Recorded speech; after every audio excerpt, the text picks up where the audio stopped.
Hello friends, Bios agri forestry academy के इस educational YouTube channel में आप सभी का स्वागत है। अगर आप हमारे चैनल पर नए हैं तो सब्सक्राइब करना ना भूलें। आज हम एक बहुत ही फंडामेंटल टॉपिक डिस्कस करने जा रहे हैं जो हर एग्रीकल्चरल एग्जाम के लिए ज़रूरी है, पानी यानी वाटर एंड एग्रीकल्चर। कभी सोचा है हमारे प्लेट में जो खाना है उसकी शुरुआत कहाँ से होती है? एक बीज, थोड़ी मिट्टी और सबसे ज़रूरी चीज़ पानी। लेकिन कितना पानी? न बहुत ज़्यादा न बहुत कम, एकदम परफेक्ट अमाउंट। तो ये परफेक्ट बैलेंस, ये परफेक्ट ड्रिंक एक क्रॉप के लिए हम डिसाइड कैसे करते हैं? और यहीं से हमारा आज का मेन सवाल शुरू होता है। एक किसान को, एक फार्मर को कैसे पता चलता है कि उसकी फसल को आखिर कितने पानी की ज़रूरत है? ये कोई अंदाजे का खेल नहीं है दोस्तों। इसके पीछे एक पूरी साइंस है, एक पूरा विज्ञान है। आज हम इसी साइंस को आसान भाषा में समझेंगे। तो इस सवाल का जवाब देने के लिए हमें सबसे पहले एक कोर कॉन्सेप्ट समझना होगा। ये वो टर्म है जो साइंटिस्ट्स और एग्रीकल्चरिस्ट यूज करते हैं एक प्लांट की वाटर नीड्स को मेजर करने के लिए। जी, इस कॉन्सेप्ट को कहते हैं क्रॉप वाटर रिक्वायरमेंट। इसे ध्यान से नोट कर लीजिए, एग्जाम पॉइंट ऑफ व्यू से बहुत इंपॉर्टेंट डेफिनेशन है। क्रॉप वाटर रिक्वायरमेंट का मतलब है वो पानी की मात्रा जो एक फसल को आदर्श स्थितियों में यानी आइडियल कंडीशंस में अपनी बेहतरीन बढ़वार यानी ऑप्टिमल ग्रोथ के लिए चाहिए होती है।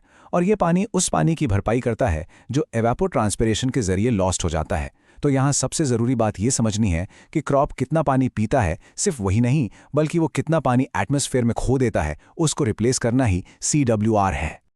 बिल्कुल सही। और वो पावरफुल प्रोसेस जिसका जिक्र भी किया गया वही हमारे आज के लेक्चर का हीरो है। उसका नाम है एवापोट्रांसपिरेशन। नाम थोड़ा कॉम्प्लेक्स लग सकता है पर घबराना नहीं है। ये असल में दो बहुत ही सिंपल प्रोसेसेस का कॉम्बिनेशन है जो हर खेत में, हर बगीचे में हमेशा चलता रहता है। तो चलिए इस इवापोट्रांसपिरेशन को तोड़कर आसान बनाते हैं। ऐसे सोचिए कि खेत से पानी के वापस हवा में जाने के दो रास्ते हैं, टू एस्केप रूट्स। एक रास्ता है मिट्टी से और दूसरा रास्ता है पौधे के अंदर से। बिल्कुल, पहला प्रोसेस है इवैपोरेशन। हिंदी में इसे वाष्पीकरण कहते हैं। इसमें पानी सीधे मिट्टी की सतह से यानी सॉइल सरफेस से भाप बनकर यानी वेपर बनकर उड़ जाता है। जैसे गर्मी में जमीन पर पड़ा पानी सूख जाता है। दूसरा प्रोसेस है ट्रांसपिरेशन यानी वाष्पोत्सर्जन। ये पौधे के जरिए होता है। पौधा अपनी जड़ों से यानी रूट से पानी को खींचता है, उसे अपने काम के लिए यूज करता है और जो एक्स्ट्रा पानी होता है उसे अपनी पत्तियों से यानी लीव्स से वेपर के रूप में बाहर निकाल देता है। तो आप देखिए ये दोनों कैसे जुड़ते हैं। सॉइल से हुआ इवेपोरेशन प्लस प्लांट से हुआ ट्रांसपिरेशन, इन दोनों को मिलाकर बनता है इवेपोट्रांसपिरेशन। इसे शॉर्ट में ET भी कहते हैं। और किसी भी फसल की पानी की जरूरत का सबसे बड़ा हिस्सा यही कंबाइंड वाटर लॉस यानी ET होता है। अगर हमने ET को समझ लिया और अच्छे से मेजर कर लिया तो हमें पता चल जाएगा कि फसल को कितना पानी देना है। लेकिन ये ET हमेशा एक जैसा नहीं रहता। एक फसल की प्यास, उसकी पानी की जरूरत कुछ इंपॉर्टेंट फैक्टर्स के हिसाब से बदलती रहती है। चलिए उन फैक्टर्स को देखते हैं। वैसे अगर आपको ये एक्सप्लेनर अच्छे से समझ आ रहा है तो इसे लाइक और अपने दोस्तों के साथ शेयर जरूर करें। हाँ, तो ET को प्रभावित करने वाले 3 मुख्य कारक यानी 3 की फैक्टर्स हैं। पहला है क्लाइमेट यानी जलवायु। एक गर्म, धूप वाला और तेज हवा वाला दिन होगा तो पानी ज्यादा इवेपोरेट और ट्रांसपायर होगा। दूसरा है ग्रोथ स्टेज यानी फसल की अवस्था। एक छोटा सा अंकुरित पौधा बहुत कम पानी लूज करेगा, लेकिन एक पूरी तरह से विकसित बड़ी फसल ज्यादा पानी ट्रांसपायर करेगी। और तीसरा जो कि बहुत इंपॉर्टेंट है वो है क्रॉप टाइप यानी फसल का प्रकार। और यहीं पर बात बहुत इंटरेस्टिंग हो जाती है। शायद आपको लगे कि सभी फसलों को लगभग एक जैसा पानी चाहिए होता होगा, लेकिन असल में ऐसा बिल्कुल नहीं है। कौन सी फसल उगानी है, इस एक डिसीजन से पानी के इस्तेमाल पर जमीन आसमान का फर्क पड़ सकता है। जी, इस डेटा को ध्यान से देखिए। एग्जाम में डायरेक्ट क्वेश्चन आ सकता है। एक तरफ है पडल राइस यानी कद्दू करके लगाया गया धान, जिसके लिए लगभग 1900 मिलीमीटर पानी की जरूरत होती है पूरे जीवन काल में। और दूसरी तरफ है चिकपी यानी चना, जिसे सिर्फ 175 मिलीमीटर पानी चाहिए। सोचिए, 10 गुना से भी ज्यादा का फर्क। इसका मतलब खेत में कौन सी फसल लगानी है, ये डिसीजन फार्म का पूरा वाटर फुटप्रिंट बदल सकता है। तो हमने साइंस समझ ली। हमें पता है कि एवापोरेशन से जितना पानी लॉस होता है उतना ही हमें देना है। और हमें यह भी पता है कि इसे कौन से फैक्टर्स बदलते हैं। तो अब सवाल यह है कि इस नॉलेज को, इस ज्ञान को बेहतर खेती यानी स्मार्टर फार्मिंग के लिए इस्तेमाल कैसे किया जाता है। देखिए, ET को समझना सब कुछ है। इससे इंजीनियर्स को एफिशिएंट इरिगेशन प्रोजेक्ट्स डिजाइन करने में मदद मिलती है। प्लानर्स को यह तय करने में आसानी होती है कि किसी एरिया के क्लाइमेट और पानी की उपलब्धता के हिसाब से कौन सी फसल यानी क्रॉपिंग पैटर्न सबसे अच्छा रहेगा। इससे किसान अपनी सिंचाई यानी इरिगेशन को ठीक समय पर शेड्यूल कर पाते हैं और इससे सरकार को पूरे रीजन के वाटर रिसोर्सेज को अच्छे से मैनेज करने में मदद मिलती है। ये वाटर स्मार्ट एग्रीकल्चर की नींव है। और हमारे सोर्स मटेरियल से ये कोट इस बात को बिल्कुल साफ कर देता है। ये कहता है ये किसान को पानी की रोटेशन शेड्यूल करने में सक्षम बनाता है ताकि फसल पर पानी का तनाव यानी वाटर स्ट्रेस कम से कम हो और पैदावार यानी यील्ड्स ज्यादा से ज्यादा हो। अंत में ये सारी साइंस किसान की मदद के लिए ही है ताकि कम पानी में ज्यादा उपज मिल सके। तो सारी बात यहीं आके रुकती है। एक पौधे को उसका परफेक्ट ड्रिंक देना सिर्फ आज के लिए अनाज उगाना नहीं है, ये एक बहुत बड़ा टूल है। अगर हम फसलों की पानी की प्यास को अच्छे से समझकर मैनेज कर लें तो हम सिर्फ खेती नहीं कर रहे, हम आने वाली पीढ़ियों के लिए एक वाटर सिक्योर फ्यूचर, एक जल सुरक्षित भविष्य भी बना रहे हैं। चलिए आज के लिए इतना ही। इस टॉपिक को अच्छे से रिवाइज करिएगा और अगर अभी तक सब्सक्राइब नहीं किया है तो चैनल को सब्सक्राइब करके बेल आइकन जरूर दबा दें। मिलते हैं अगले लेक्चर में। धन्यवाद। Hello friends, Bios agri forestry academy के इस एजुकेशनल यूट्यूब चैनल में आप सभी का स्वागत है। अगर आप हमारे चैनल पर नए हैं तो सब्सक्राइब जरूर करें ताकि आपको आगे भी ऐसी इंपॉर्टेंट लेक्चर्स मिलती रहें। आज का हमारा टॉपिक है सॉइल प्लांट वाटर रिलेशनशिप। देखिए, आपने कभी सोचा है कि एक पौधे के लिए पानी पीना कितना कॉम्प्लेक्स प्रोसेस है? हमको लगता है सिंपल है, जड़ से पानी ले लिया, लेकिन नहीं, ये एक पूरी कहानी है फिजिक्स, बायोलॉजी और सर्वाइवल की, जो हमारे खेत और बगीचों में हमारे कदमों के नीचे हमेशा चलती रहती है। चलिए आज इसी अनोखे सफर को समझते हैं। ये तो हम सब जानते हैं कि हर पौधे को पानी चाहिए, लेकिन सभी पौधे एक जैसे नहीं होते हैं ना। एक रेगिस्तान के कैक्टस से लेकर एक तालाब में खिले कमल तक, हर प्लांट ने अपने हिसाब से, अपने एनवायरनमेंट के हिसाब से पानी को मैनेज करने की एक अलग स्ट्रैटेजी बनाई है। तो यहां एक बड़ा इंटरेस्टिंग सवाल उठता है, आखिर ये पौधे करते कैसे हैं? How do they adapt? इन सब अलग अलग स्ट्रैटेजीज को ठीक से समझने के लिए साइंटिस्ट ने प्लांट्स को उनके पानी के साथ रिलेशनशिप के बेसिस पर क्लासिफाई किया है। और ये क्लासिफिकेशन सिर्फ बायोलॉजी की किताबों के लिए नहीं है, एग्जाम पॉइंट ऑफ व्यू से बहुत इंपॉर्टेंट है। इससे ये समझने में मदद मिलती है कि कौन सी फसल किस तरह के एनवायरनमेंट में अच्छा परफॉर्म करेगी और कौन सी फेल हो जाएगी। देखिए, इस टेबल से आपको अडैप्टेशंस की पूरी रेंज समझ आएगी। एक तरफ है हाइड्रोफाइट्स, हाइड्रो यानी पानी, तो ये एक्वाटिक प्लांट्स हैं जो पानी में ही रहते हैं। फिर दूसरी एक्सट्रीम पर हैं जीरोफाइट्स, ये डेजर्ट प्लांट्स हैं जो लंबा सूखा झेल सकते हैं। फिर आते हैं हैलोफाइट्स, हैलो मतलब सॉल्ट, ये सॉल्ट टॉलरेंट प्लांट्स हैं जो सलीन एनवायरनमेंट में उगते हैं। और फ्रिएटोफाइट्स, जिनकी जड़ें यानी रूट्स बहुत गहरी जाती हैं और सीधे वाटर टेबल से पानी खींचती हैं। और इन सब के बीच में है मीजोफाइट्स, मीजो यानी मिडिल। इस कैटेगरी में हमारी ज्यादातर फसलें, most of the crop plants आते हैं। इन्हें ऐसी मिट्टी पसंद है जो नम हो, मॉइस्ट हो, लेकिन वाटर लॉक्ड ना हो। इस बैलेंस को समझना ही सक्सेसफुल फार्मिंग का फाउंडेशन है। तो अब आते हैं मेन पॉइंट पर। चलिए हमारे इन्हीं टिपिकल क्रॉप प्लांट्स यानी मीजोफाइट्स पर फोकस करते हैं। आखिर ये पौधा मिट्टी से पानी को ग्रेविटी के अगेंस्ट ऊपर अपनी सबसे ऊपर वाली पत्ती तक कैसे पहुंचाता है? ये कोई जादू नहीं, प्योर साइंस है। आप इसे एक सफर की तरह इमेजिन कीजिए, एक ऐसी नेचुरल पाइपलाइन जो मिट्टी की गहराइयों से शुरू होकर आसमान तक जाती है। और पौधा, हमारा प्लांट, वो लिविंग कनेक्शन है जो इस पूरे सिस्टम को चलाता है। साइंटिस्ट इस प्रोसेस को सॉइल प्लांट एटमॉस्फेयर कंटिन्यूम या शॉर्ट में स्पैक कहते हैं।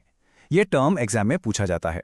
सिंपल भाषा में ये पानी के लिए एक वन वे स्ट्रीट है, एक कंटिन्यूस पाथवे है जिसमें पानी सॉइल से प्लांट के थ्रू एटमॉस्फेयर में जाता है। और इसका ड्राइविंग फोर्स क्या है? वाटर पोटेंशियल एनर्जी का डिफरेंस। पानी हमेशा हाई पोटेंशियल एनर्जी वाले एरिया यानी मिट्टी से लो पोटेंशियल एनर्जी वाले एरिया यानी हवा की तरफ मूव करता है। तो ये सफर शुरू होता है जड़ों से, रूट्स के जो रूट हेयर्स होते हैं वहां से। एक प्रोसेस होता है जिसे कहते हैं ऑस्मोसिस। इसके जरिए पानी सॉइल जहां उसकी कॉन्सेंट्रेशन ज्यादा है वहां से रूट सेल्स जहां उसकी कॉन्सेंट्रेशन कम है उस तरफ नेचुरली मूव करता है। ये समझो पौधे के वाटर एलिवेटर का पहला स्टेप है। जड़ में आने के बाद पानी प्लांट के प्लमिंग सिस्टम में एंटर करता है। इस सिस्टम को कहते हैं जाइलम। ये जाइलम एकदम पतली पतली नालिकाएं या ट्यूब्स होती हैं। पानी इन ट्यूब्स में ऊपर की तरफ खींच लिया जाता है, बिल्कुल वैसे ही जैसे आप स्ट्रॉ से कोई ड्रिंक पीते हैं। याद रखिएगा, पानी को नीचे से धक्का नहीं दिया जाता, उसे ऊपर से खींचा जाता है और इसी खिंचाव को ट्रांसपिरेशन पुल कहते हैं। और अब आता है सबसे कमाल का हिस्सा, वो इंजन जो इस पूरे सिस्टम को चलाता है। जब पानी पत्तियों तक पहुंचता है तो वहां मौजूद छोटे छोटे छेद, जिनको स्टोमेटा कहते हैं, उनसे ये पानी भाप बनकर यानी वेपर बनकर उड़ जाता है। इसी प्रोसेस को ट्रांसपिरेशन कहते हैं। और ये जो इवेपोरेशन हो रहा है, ये एक टेंशन क्रिएट करता है, एक पुल क्रिएट करता है, जो प्लांट के तने से होता हुआ सीधा जड़ों तक जाता है और नीचे से और पानी को ऊपर खींचता है। कितना सिंपल और एफिशिएंट सोलर पावर्ड पंप है ना। देखिए, ये सिस्टम बहुत अच्छे से काम करता है जब तक मिट्टी में पानी है। लेकिन सोचिए, जब ये सप्लाई चेन टूट जाती है तब क्या होता है? जब पानी का स्रोत यानी सोर्स ही सूख जाए तब क्या होगा? फ्रेंड्स, अगर आपको ये लेक्चर अभी तक समझ आ रहा है और यूजफुल लग रहा है तो प्लीज इसे लाइक करें और अपने दोस्तों के साथ शेयर करें जिनकी आप मदद करना चाहते हैं। यही सिचुएशन हमें एक बहुत क्रिटिकल स्टेट पर ले आती है, जिसे कहते हैं वाटर स्ट्रेस। ये वो कंडीशन है जब ट्रांसपिरेशन से जितना पानी प्लांट से बाहर जा रहा है, उससे कम पानी जड़ से एब्जॉर्ब हो पा रहा है। एक डेफिसिट क्रिएट हो जाता है। यहाँ आप डिफरेंस साफ देख सकते हैं। एक टारगेट प्लांट यानी जिससे आसानी से पानी मिल रहा है, उसमें सब कुछ नॉर्मल चलता है। Cell growth, photosynthesis, protein synthesis सब ठीक है। लेकिन एक विल्टेड प्लांट जो वाटर स्ट्रेस में है, वो एक इमरजेंसी मोड में चला जाता है। वो पानी बचाने के लिए अपने स्टोमेटा बंद कर लेता है। इससे फोटोसिंथेसिस रुक जाता है, ग्रोथ बंद हो जाती है, और इसका जो सबसे पहला साइन हमें दिखता है वो है पौधे का मुरझाना यानी विल्टिंग। और अगर ये स्ट्रेस लंबा चलता है तो प्लांट एक पॉइंट ऑफ नो रिटर्न पर पहुंच जाता है। इसे कहते हैं परमानेंट विल्टिंग पॉइंट। इस स्टेज पर मिट्टी इतनी सूख जाती है कि अब अगर आप पौधे को पानी देंगे भी तो वो रिकवर नहीं कर पाएगा। उसका वैस्कुलर सिस्टम इतना डैमेज हो चुका होता है। ये प्लांट की लाइफ का एक क्रिटिकल थ्रेशोल्ड है। और देखिए, ये सिर्फ एक पौधे की बात नहीं है। एक किसान के लिए पूरा खेत जब मुरझाने लगता है तो ये एक बहुत बड़ी आफत है। ये सीधा उसकी रोजी रोटी पर, उसकी फाइनल हार्वेस्ट पर अटैक है, और आखिर में हमारे फूड सिक्योरिटी के लिए भी एक बड़ा खतरा है। तो अब हम इन चीजों को जोड़ते हैं। ये जो पौधे के अंदर वाटर स्ट्रेस हो रहा है, ये आखिरकार हमारी पैदावार यानी क्रॉप यील्ड को कैसे कम करता है? इसका डायरेक्ट इम्पैक्ट क्या है? इसके परिणाम बहुत स्पेसिफिक होते हैं। गेहूं और चावल जैसी फसलों में दाने ठीक से नहीं भरते, खोखले रह जाते हैं। फल के पेड़ अपने आप को बचाने के लिए अपने फल ही गिरा देते हैं। गन्ने की पोरियां यानी इंटरनोड्स छोटी रह जाती हैं। तंबाकू में पत्तियों का साइज छोटा हो जाता है। तो फसल कोई भी हो, नतीजा एक ही है, ग्रोथ और यील्ड दोनों में भारी कमी।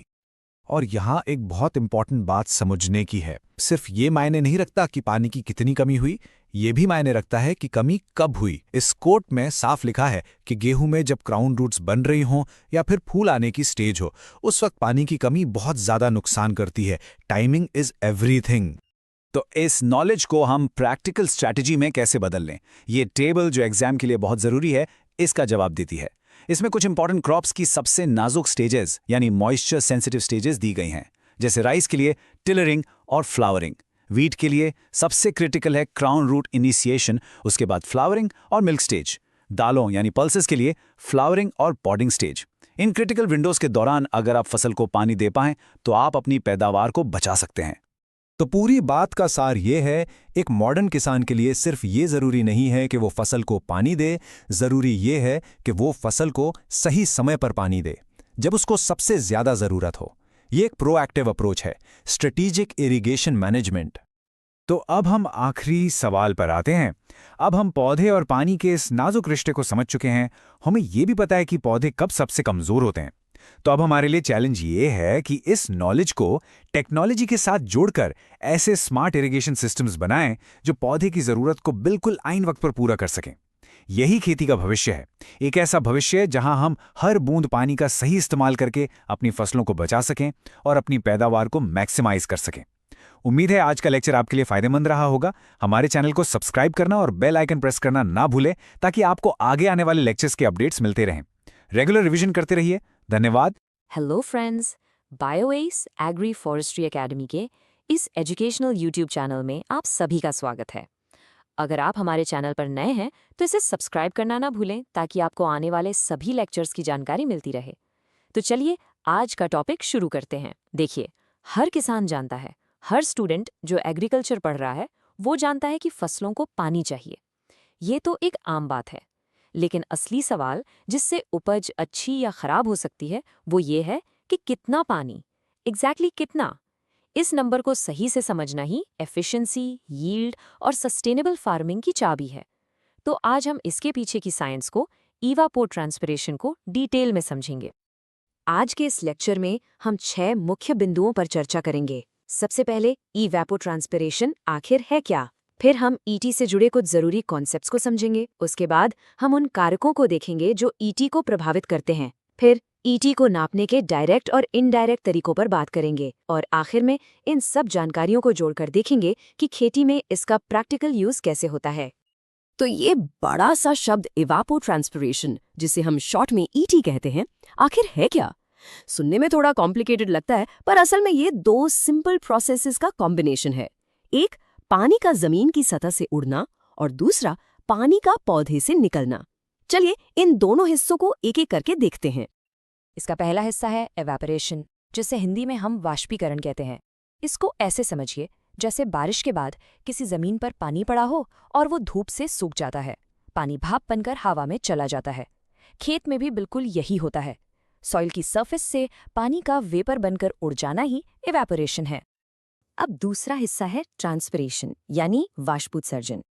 ये वो प्रोसेस है जिसमें पौधा एक्टिव रोल प्ले करता है।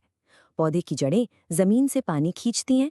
ये पानी पौधे के तने से होता हुआ पत्तियों तक पहुंचता है और फिर पत्तियों से वेपर बनकर हवा में निकल जाता है। आप कह सकते हैं कि ये पौधे के सांस लेने या पसीना निकालने जैसा प्रोसेस है, जिससे वो आसपास के न्यूट्रिएंट्स को भी मूव करता है। तो बस इतना ही है। जब हम सॉइल सरफेस से होने वाले इवेपोरेशन और पौधे से होने वाले ट्रांसपिरेशन को जोड़ देते हैं तो हमें मिलता है इवेपोट्रांसपिरेशन, यानी ईटी। और यहाँ सबसे ज़रूरी बात जो याद रखनी है वो ये है कि ईटी ही किसी फसल की कुल पानी की ज़रूरत, यानी टोटल वाटर डिमांड को दर्शाता है। मतलब उसे उतना ही पानी चाहिए जितना ईटी से लॉस हो रहा है। अच्छा, अब इसको थोड़ा और डिटेल में समझते हैं। साइंटिस्ट्स और एग्रोनॉमिस्ट सिर्फ ईटी शब्द का इस्तेमाल नहीं करते। अलग अलग सिचुएशंस को आसानी से समझने के लिए उन्होंने इसके कुछ वेरिएशंस बनाए हैं। इन्हें समझना एग्जाम्स के लिए बहुत ज़रूरी है। यहाँ 3 मुख्य टर्म्स हैं। पहला है पोटेंशियल ईटी या पीईटी। इसका मतलब है ईटी की सबसे ज्यादा संभावित दर, ऐसी स्थिति में जब फसल पूरी तरह से जमीन को ढके हुए हो और पानी की कोई भी कमी ना हो। दूसरा है रेफरेंस क्रॉप ईटी या ईटी0। ये एक स्टैंडर्ड वैल्यू है, एक मानक है जो एक आदर्श फसल जैसे घास के लिए मापी जाती है। लेकिन हमारे लिए खेत में सबसे इम्पॉर्टेंट है तीसरा वाला, एक्चुअल क्रॉप ईटी या ईटी क्रॉप। ये असलियत है। ये वो ईटी है जो आपकी फसल आपके खेत में उस समय के मौसम और मिट्टी की स्थिति के अनुसार वास्तव में कर रही है। तो ये एक्चुअल क्रॉप ईटी किस चीज़ पर निर्भर करता है? ये कोई स्थिर नंबर नहीं है, ये लगातार बदलता रहता है। ये कई कारकों पर डिपेंड करता है, जैसे मौसम कैसा है और खेत में कौन सी फसल लगी है। तो चलिए देखते हैं कि वो कौन से कारक हैं जो ईटी को प्रभावित करते हैं। इन प्रभावित करने वाले कारकों को हम 2 मुख्य श्रेणियों में बांट सकते हैं। पहला है क्लाइमेट फैक्टर्स, यानी जलवायु से संबंधित कारक, जैसे तापमान, सूर्य की रोशनी, हवा की गति और हवा में नमी। दूसरा है क्रॉप फैक्टर्स, यानी फसल से संबंधित कारक, क्योंकि एक मक्के की फसल को अलग पानी चाहिए और ज्वार की फसल को अलग। इसी तरह एक छोटा पौधा कम पानी इस्तेमाल करता है और एक पूरी तरह से विकसित पौधा ज्यादा पानी इस्तेमाल करता है। आप ऐसे समझिए जैसे गर्मियों में हम कपड़े सुखाते हैं। अगर दिन गर्म है, धूप तेज है, हवा चल रही है और हवा में नमी कम है तो कपड़े बहुत जल्दी सूख जाते हैं। बिल्कुल यही चीज खेत में भी होती है। ऐसी कंडीशंस में पौधे और मिट्टी से पानी का लॉस, यानी ईटी, तेजी से बढ़ जाता है। और ये भी बहुत दिलचस्प है कि फसल की पूरी लाइफ साइकिल में उसकी पानी की जरूरत बदलती रहती है। जब फसल शुरुआती अवस्था में होती है तब जमीन खाली होती है, तो ज्यादातर पानी का लॉस सॉइल इवेपोरेशन से होता है। जैसे जैसे पौधा बढ़ता है और उसकी पत्तियां जमीन को ढक लेती हैं तो ट्रांसपिरेशन हावी हो जाता है। और आखिर में जब फसल पकने की अवस्था में आती है तब उसकी पानी की जरूरत कम हो जाती है और ईटी रेट भी गिर जाता है। ये सब ऐसी बातें हैं जिन्हें हम समझ सकते हैं, लेकिन अब सवाल ये उठता है कि साइंटिस्ट और किसान इस पानी के लॉस को, यानी ईटी को, नापते कैसे हैं? चलिए पहले उन डायरेक्ट तरीकों को देखते हैं जिससे हमें सटीक आंकड़े मिलते हैं। यह एक लाइसीमीटर है। आप इसे एक बहुत बड़ा हाई-टेक गमला समझ सकते हैं जिसके अंदर मिट्टी और फसल होती है और इसे एक वेइंग मशीन पर रखा जाता है। समय समय पर इसके वजन में होने वाले बदलाव को नापकर साइंटिस्ट बिल्कुल सटीक तौर पर बता सकते हैं कि कितना पानी इवापोट्रांसपिरेशन से लॉस हुआ है। ये बहुत एक्यूरेट मेथड है, लेकिन आमतौर पर रिसर्च स्टेशंस में इस्तेमाल होता है। देखिए, लाइसीमीटर रिसर्च के लिए तो बहुत अच्छा है, लेकिन हर खेत में इसे लगाना संभव नहीं है। इसलिए रोजमर्रा के उपयोग के लिए हम कुछ इनडायरेक्ट तरीकों का इस्तेमाल करते हैं जिससे ईटी का अनुमान लगाया जा सके। अगर आपको ये लेक्चर पसंद आ रहा है तो इसे लाइक और शेयर जरूर करें ताकि और भी स्टूडेंट्स इसका लाभ उठा सकें। ये इनडायरेक्ट मेथड्स भी काफ़ी आधुनिक हैं, जैसे एनर्जी बैलेंस अप्रोच, जिसमें सूर्य से आने वाली एनर्जी का हिसाब रखा जाता है। कुछ फॉर्मूलाज भी हैं, जैसे ब्लेनी-क्रिडल या मॉडिफाइड पेनमैन, जो मौसम के डेटा से ईटी का अनुमान लगाते हैं। लेकिन इन सब में से एक सबसे सरल और व्यापक रूप से इस्तेमाल होने वाला तरीका भी है। ये है इवैपोरेशन पैन। ये एक स्टैंडर्ड साइज का पानी से भरा हुआ एक टब जैसा होता है, जिसे खेत में खुली जगह पर रख देते हैं। हर दिन इस पैन से कितना पानी भाप बनकर उड़ा, उसे नाप लिया जाता है। इससे हमें एक ऐसी वैल्यू मिलती है जो उस जगह के सभी क्लाइमेटिक फैक्टर्स, धूप, हवा, तापमान, नमी का मिला-जुला असर बताती है। और अब देखिए इस सरल से पैन का इस्तेमाल इरिगेशन स्केड्यूलिंग में कैसे होता है। साइंटिस्ट ने एक रेशियो बनाया है, IW/CPE रेशियो। यहाँ IW का मतलब है इरिगेशन वाटर यानी सिंचाई का पानी, और CPE का मतलब है क्यूमुलेटिव पैन एवेपोरेशन यानी पैन से अब तक कुल कितना पानी एवेपोरेट हुआ है। ये रेशियो किसानों को एक साइंटिफिक आधार देता है कि उन्हें अपनी फसल में अगली सिंचाई कब करनी है। इससे वो अंदाजे से पानी देने की जगह डेटा के आधार पर फैसला ले पाते हैं। तो हमने ईटी को परिभाषित किया, उसके कारकों को समझा और उसे नापने के तरीके भी देखे। अब आते हैं सबसे ज़रूरी हिस्से पर। इन सब चीज़ों का खेतीबाड़ी के लिए, हमारे भोजन उत्पादन के लिए आखिर महत्व क्या है? इसका सीधा सा जवाब है अंदाजे से काम करने की जगह सटीकता से काम करना। एक निश्चित स्केड्यूल पर पानी देने, जैसे हर 5 दिन में। इसकी जगह अगर हम ईटी को समझकर पानी दें तो हम पौधे को उतना ही पानी देंगे जितना उसे चाहिए, और तभी देंगे जब उसे चाहिए। इससे दोनों फायदे हैं, पानी की बचत होती है और फसल भी स्ट्रेस में नहीं आती, जिससे उपज बेहतर होती है। और ये टेबल इस बात को बिल्कुल साफ कर देता है। देखिए कितना बड़ा अंतर है। जहां एक तरफ गन्ना यानी शुगरकेन जैसी फसल को पूरे सीजन में 1500 से 2500 मिलीमीटर पानी की जरूरत पड़ सकती है, वहीं दूसरी तरफ चने की फसल शायद 200 मिलीमीटर से भी कम में काम चला ले। ये 10 गुना से भी ज्यादा का फर्क है। इससे साफ पता चलता है कि हर फसल के लिए एक ही तरह से इरिगेशन करना कितना गलत और इनएफिशिएंट हो सकता है। तो सारी बात आकर इस सवाल पर रुकती है, जैसे जैसे हमारी जनसंख्या बढ़ रही है और पानी के स्रोतों पर दबाव बढ़ रहा है, पानी की हर एक बूंद को ठीक से नापना और इस्तेमाल करना अब सिर्फ एक अच्छी साइंटिफिक प्रैक्टिस नहीं है, बल्कि ये हमारी खाद्य सुरक्षा, हमारी फूड सिक्योरिटी के लिए अनिवार्य हो गया है। इस पर जरूर सोचिए, लेक्चर को रिवाइज जरूर करें और चैनल को सब्सक्राइब करके बेल आइकन दबा दें ताकि कोई भी इंपॉर्टेंट टॉपिक मिस ना हो। धन्यवाद। Hello friends, Bios agri forestry academy के इस एजुकेशनल यूट्यूब चैनल में आप सभी का स्वागत है। आज का हमारा टॉपिक एग्रीकल्चर का एक बहुत ही फंडामेंटल चैलेंज है। जैसे जैसे दुनिया की आबादी बढ़ रही है, हमें ज़्यादा अनाज उगाना है, लेकिन पानी जो सबसे ज़रूरी चीज़ है वो सीमित है, फाइनाइट है। तो इसका सोल्यूशन क्या है? सोल्यूशन सिर्फ नया पानी ढूंढना नहीं है, बल्कि पानी को इस्तेमाल करने का तरीका बदलना है। और अगर आपको ये चैनल का कंटेंट अच्छा लगता है तो सब्सक्राइब ज़रूर करें। तो सवाल बिल्कुल साफ है, it's a very clear question.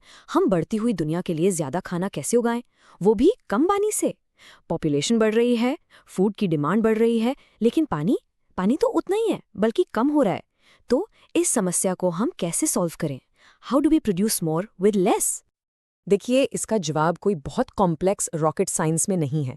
The way forward, आगे का रास्ता, ये नहीं है कि हम और पानी कहाँ से लाएं, बल्कि रास्ता ये है कि हम हर एक बूंद को, एवरी सिंगल ड्रॉप को कितनी समझदारी से, कितनी इंटेलिजेंटली यूज करते हैं। ये पूरा चैलेंज एक बहुत ही इंपॉर्टेंट कॉन्सेप्ट पर आके टिक जाता है जी, और इस कॉन्सेप्ट को कहते हैं वाटर यूज एफिशिएंसी, शॉर्ट में WUE। Exam point of view से इसकी डेफिनेशन बहुत इंपॉर्टेंट है, इसे नोट कर लीजिए। Water use efficiency is the ratio of economic crop yield to the amount of water used. अगर हम इसे सरल शब्दों में समझें तो इसका मतलब है कि आपने जितना पानी इस्तेमाल किया उसके बदले आपको कितना मार्केटेबल क्रॉप मिला, यानी कितना अनाज, फल या रेशा आपने पैदा किया। इसको समझने का एक बहुत ही अच्छा एग्जाम्पल है। आपकी गाड़ी की माइलेज के बारे में सोचिए। आप हमेशा चाहते हैं कि आपको पर लीटर सबसे ज़्यादा माइलेज मिले, है ना? एक किसान के लिए भी बिल्कुल वही चीज़ है। वो हर एक बूंद पानी से सबसे अच्छी क्रॉप माइलेज हासिल करना चाहता है। कितना crop per unit of water, simple. लेकिन खेतीबाड़ी गाड़ी चलाने से कहीं ज्यादा कॉम्प्लेक्स है। फील्ड में बहुत सारे फैक्टर्स होते हैं। तो इस एफिशिएंसी को सही से समझने के लिए और उसमें सुधार लाने के लिए हम इसे दो अलग-अलग और बहुत जरूरी नजरिए से देखते हैं। We measure it in 2 key ways। जी, तो ये 2 मुख्य प्रकार हैं जिनके बारे में हमें जानना है। पहला है फील्ड वाटर यूज एफिशिएंसी और दूसरा है क्रॉप वाटर यूज एफिशिएंसी। सुनने में ये एक जैसे लग सकते हैं, लेकिन इनके बीच का जो अंतर है, जो डिफरेंस है, वो बहुत ही महत्वपूर्ण है। एक आपको बताता है कि खेत में क्या हो रहा है और दूसरा बताता है कि पौधे के अंदर क्या हो रहा है। चलिए इसका फर्क समझते हैं। फील्ड वाटर यूज एफिशिएंसी का फॉर्मूला है Y/WR। यहाँ Y का मतलब है यील्ड यानी उपज और WR का मतलब है वाटर रिक्वायरमेंट यानी खेत में अप्लाई किया गया टोटल पानी। इसमें वो पानी भी शामिल है जो बह गया या जमीन में गहरा चला गया या इवेपोरेट हो गया। हाँ, यही इसका की पॉइंट है। ये आपके पूरे सिस्टम की एफिशिएंसी है। अब दूसरा देखिए। दूसरा है क्रॉप वाटर यूज एफिशिएंसी। इसका फॉर्मूला है Y/CU।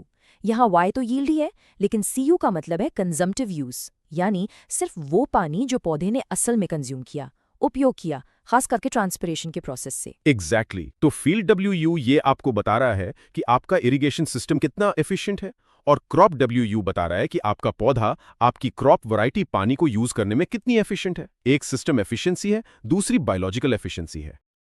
अब आप सोचेंगे कि इस फर्क को इतना डिटेल में समझना क्यों जरूरी है?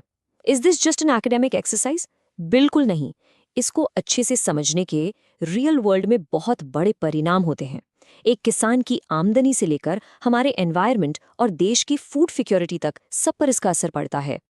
क्योंकि जब हम वाटर यूज एफिशिएंसी को बेहतर करते हैं, इसे इम्प्रूव करते हैं, तो इसके फायदे सिर्फ पानी बचाने तक सीमित नहीं रहते। इसके फायदे एक के बाद एक जैसे एक चेन रिएक्शन की तरह आगे बढ़ते हैं। और फ्रेंड्स, अगर आपको ये एक्सप्लेनेशन अच्छा लग रहा है तो इस वीडियो को लाइक और शेयर जरूर करें। तो चलिए इन बेनिफिट्स को एक-एक करके देखते हैं। सबसे पहला और सीधा फायदा है कि किसान की इरिगेशन की लागत कम हो जाती है। पंप चलाने का खर्चा, बिजली का खर्चा सब कम होता है। दूसरा, जब हम ज़रूरत के हिसाब से पानी देते हैं तो खेत में वाटर लॉगिंग की समस्या कम हो जाती है, मतलब पानी का जमाव नहीं होता। और वाटर लॉगिंग नहीं होगा तो क्या होगा? पौधों की जड़ें सड़ेगी नहीं, उनको अच्छे से हवा मिलेगी। तीसरा फायदा, रूट जोन में जो नमक इकट्ठा हो जाता है, जिसे हम सैलिनिटी कहते हैं, वो भी कंट्रोल में रहता है। इससे जमीन खराब होने से बचती है। और आखिर में जो पानी आपने बचाया वो बेकार नहीं जाता। उस पानी को आप दूसरे खेत में दूसरी फसल के लिए इस्तेमाल कर सकते हैं। फार्म की प्रोडक्टिविटी बढ़ जाती है। और इन सब चीजों का नतीजा क्या होता है? नतीजा होता है एक स्वस्थ, एक हेल्दी फसल। स्मार्ट वाटर मैनेजमेंट का मतलब पौधे को पानी से वंचित करना नहीं है। इसका मतलब है पौधे को सही समय पर सही मात्रा में पानी देना, जिससे उसकी ग्रोथ सबसे अच्छी हो। और आखिर में सबसे ज़रूरी बात, द बॉटम लाइन, पैसा। जब पानी और बिजली पर खर्चा कम होगा और बेहतर फसल से उपज ज़्यादा मिलेगी तो सीधा सीधा किसान का मुनाफा बढ़ेगा। तो स्मार्ट वाटर मैनेजमेंट एक अच्छा बिजनेस डिसीजन भी है। तो इस पूरी चर्चा का सार क्या है? What is the summary? Higher efficiency का मतलब है हायर प्रोडक्टिविटी यानी ज़्यादा उपज, लोअर कॉस्ट्स यानी कम लागत, और एक हेल्दियर एनवायरनमेंट यानी हमारे वातावरण के लिए भी अच्छा। ये एक विन विन विन सिचुएशन है। तो जैसे हम भविष्य की तरफ देखते हैं, एक बात बिल्कुल साफ है, पुराने तरीके से खेती करना अब सफिशिएंट नहीं होगा। पूरी दुनिया का पेट भरने का जो चैलेंज है, उसके लिए हमें अपनी सोच को, अपने अप्रोच को बदलना पड़ेगा। असली इनोवेशन, असली तरक्की, एक फूड सिक्योर फ्यूचर का राज इस बात में है कि हम पानी की हर एक बूंद की कीमत समझें और उसका पूरा इस्तेमाल करें। ये सिर्फ खेती नहीं है, ये हमारे सबसे कीमती संसाधन की जिम्मेदारी है, एक स्टुअर्डशिप है। फ्रेंड्स, आज के लिए इतना ही। इस टॉपिक को अच्छे से रिवाइज करिएगा और आगे आने वाले लेक्चर्स के लिए चैनल को सब्सक्राइब करके बेल आइकन जरूर प्रेस करें। धन्यवाद। Hello friends, Bios agri forestry academy के इस एजुकेशनल यूट्यूब चैनल में आप सभी का स्वागत है। अगर आप हमारे चैनल पर नए हैं तो सब्सक्राइब जरूर करें ताकि आपको आगे भी ऐसी इंपॉर्टेंट लेक्चर्स मिलती रहें। तो चलिए आज का टॉपिक शुरू करते हैं। देखिए, जब हम खेत में पानी देते हैं तो बड़ा सीधा सा काम लगता है, लेकिन उस पानी में से कितना पानी फसल आखिरकार इस्तेमाल करती है और कितना बस हो जाता है, इसी अहम सवाल का जवाब देने के लिए आज हम एक बहुत ही इंपॉर्टेंट कॉन्सेप्ट को समझेंगे, कंजम्पटिव वाटर यूज। आज के इस लेक्चर में हम सबसे पहले देखेंगे कि खेत से पानी बाहर जाने के दो मुख्य तरीके कौन से हैं। फिर हम टॉपिक के अहम हिस्से पर आएंगे, कंजम्पटिव यूज आखिर है क्या। उसके बाद हम इसके 3 अलग-अलग टाइप्स के बारे में जानेंगे और यहीं से हम सबसे ज़रूरी बात सीखेंगे कि कैसे एक नंबर से पूरे इलाके की पानी की सप्लाई प्लान की जाती है और कैसे एक दूसरे नंबर से एक खेत के लिए पानी की पाइप डिज़ाइन की जाती है। ये समझने के लिए कि फसल कितना पानी कंज्यूम करती है, पहले हमें ये देखना होगा कि खेत से पानी एस्केप यानी बाहर कैसे जाता है। दोनों ही तरीकों में पानी लिक्विड से वेपर यानी भाप में बदलता है। ये तो हम सब जानते हैं कि पौधों को उनके जीवन के हर स्टेज में पानी चाहिए, लेकिन यहाँ सबसे ज़रूरी बात यह है कि हम जितना भी पानी देते हैं वो पूरा का पूरा खेत में इस्तेमाल नहीं होता। उसका एक बड़ा हिस्सा हवा में गायब हो जाता है। चलिए देखते हैं कैसे। अब यहाँ इन 2 शब्दों के बीच का फर्क समझना बहुत ज़रूरी है। पहला है इवैपोरेशन, जिसे हम वाष्पीकरण भी कहते हैं। ये एक सिंपल फिजिकल प्रोसेस है। इसमें पानी खेत की खुली मिट्टी से या कहीं इकट्ठा हुए पानी की सतह से सीधे भाप बनकर उड़ जाता है। दूसरा है ट्रांसपिरेशन यानी वाष्पोत्सर्जन। ये एक बायोलॉजिकल प्रोसेस है। इसमें पौधा खुद अपनी पत्तियों पर मौजूद छोटे छोटे छिद्रों, जिन्हें स्टोमेटा कहते हैं, उनसे पानी को भाप के रूप में बाहर निकालता है। तो एक में पानी जमीन से उड़ रहा है और दूसरे में पौधे से। असल खेत में आप इन दोनों प्रोसेसेस को अलग अलग नहीं कर सकते। जिस वक्त मिट्टी से इवैपोरेशन हो रहा होता है, ठीक उसी वक्त पौधे ट्रांसपिरेशन भी कर रहे होते हैं। इसलिए प्रैक्टिकल आसानी के लिए साइंटिस्ट इन दोनों को जोड़कर एक ही टर्म का इस्तेमाल करते हैं, एवापोट्रांसपिरेशन यानी ईटी। तो ईटी का मतलब हुआ एक फसल वाले खेत से एटमॉस्फेयर में होने वाला टोटल वाटर लॉस। तो क्या ये इवैपोट्रांसपिरेशन यानी ईटी वही चीज़ है जिसे हम क्रॉप का कंजम्पटिव यूज कहते हैं? हाँ, ये लगभग वही है, लेकिन इसमें एक छोटा सा टेक्निकल सा फर्क है जिसे समझना जरूरी है। यह है कंजम्पटिव यूज या सीयू की ऑफिशियल डेफिनेशन। कंजम्पटिव यूज का मतलब है टोटल एवापोट्रांसपिरेशन और उसके साथ साथ पानी की वो थोड़ी सी मात्रा जो पौधा अपने मेटाबॉलिक एक्टिविटीज में यानी अपने शरीर को बनाने में इस्तेमाल करता है, अपनी पत्तियां, तना और फल बनाने के लिए। सिर्फ यही वो पानी है जो असल में पौधे का हिस्सा बनता है। तो आखिर ये पानी कितना होता है? कितना पानी सच में पौधे का हिस्सा बनता है? आपको जानकर हैरानी होगी, ये 1% से भी कम होता है। जरा सोचिए, 99% से भी ज्यादा पानी जो एक पौधा अपनी जड़ों से लेता है, वो बस उसके अंदर से गुजरकर सीधा हवा में वापस चला जाता है। क्योंकि मेटाबॉलिक एक्टिविटीज में इस्तेमाल होने वाला पानी इतना कम होता है, इसीलिए फार्मिंग और वाटर मैनेजमेंट की दुनिया में कंजम्पटिव यूज और इवैपोट्रांसपिरेशन को एक ही चीज माना जाता है। तो यहां से आपके एग्जाम के लिए सबसे इंपॉर्टेंट पॉइंट ये है कि for all practical purposes CU is equal to ET। अब जब हम ये जान गए हैं कि कंजम्पटिव यूज क्या है, तो अब ये समझना जरूरी है कि इसे नापा कैसे जाता है। ये सब इस बात पर डिपेंड करता है कि आप कितने समय का वाटर यूज देख रहे हैं। इस आधार पर इसके 3 अलग अलग प्रकार हैं और हर एक का मकसद बिल्कुल अलग है। तो ये 3 टाइप्स हैं। पहला है डेली कंजम्पटिव यूज जो 24 घंटे का हिसाब है। फिर है सीजनल कंजम्पटिव यूज जो फसल के पूरे जीवन का हिसाब है। और आखिरी में पीक पीरियड कंजम्पटिव यूज जो फसल के उन दिनों पर फोकस करता है जब उसे सबसे ज्यादा पानी की जरूरत होती है। सबसे पहले डेली कंजम्पटिव यूज। ये बस 24 घंटे में इस्तेमाल हुए पानी की मात्रा है। इससे किसान रोजमर्रा की स्थिति देखने के लिए इस्तेमाल कर सकता है, लेकिन इससे कोई लंबी प्लानिंग नहीं की जा सकती। अब आते हैं सीजनल कंजम्पटिव यूज पर। यह फसल द्वारा बुआई से लेकर कटाई तक इस्तेमाल किए गए कुल पानी की मात्रा है। ये नंबर बड़े पैमाने की प्लानिंग के लिए बहुत जरूरी है। यहां हम बात कर रहे हैं सरकारों और वाटर अथॉरिटीज की, जो ये फैसला लेते हैं कि रिजर्वॉयर में पूरे सीजन के लिए कितना पानी चाहिए होगा। हमारे इलाके में इतने पानी के साथ कौन सी फसलें उगाना संभव हैं। और अब सबसे अहम पीक पीरियड CU दोस्तों, अगर आपको ये लेक्चर उपयोगी लग रहा है तो प्लीज़ इसे लाइक और शेयर ज़रूर करें।